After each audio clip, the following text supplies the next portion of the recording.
ગુજરાતની સેશન્સ કોર્ટે 2018ના બિટકોઇન કેસમાં મહત્વપૂર્ણ ચુકાદો આપતા 14 આરોપીઓને દોષિત જાહેર કર્યા છે, જેમાં પૂર્વ ધારાસભ્ય નલિન કોટડિયા, અમરેલીના પૂર્વ એસપી જગદીશ પટેલ, પૂર્વ પીઆઈ અનંત પટેલ સહિત 14 આરોપીઓ દોષિત જાહેર થયા છે।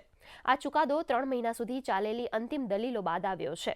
કેસની તપાસ દરમિયાન સરકાર તરફથી 172 સાક્ષીઓની પૂછપરછ કરવામાં આવી હતી, જેમાં શૈલેષ ભટ્ટના વકીલ રાજેશ રૂપારેલિયાએ સરકારના કેસને સમર્થન આપ્યું નહોતું। આ ચુકાદા સાથે આ સમગ્ર મામલો હવે સ્પષ્ટ થયો છે।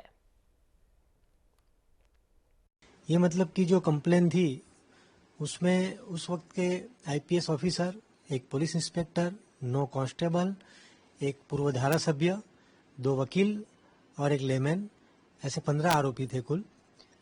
उन सबके सामने स्पेशल कोर्ट भद्रा में, स्पेशल एसीबी कोर्ट भद्रा में जो एमपी एमएलएस के लिए चलती है, वहाँ पर पूरा केस चला।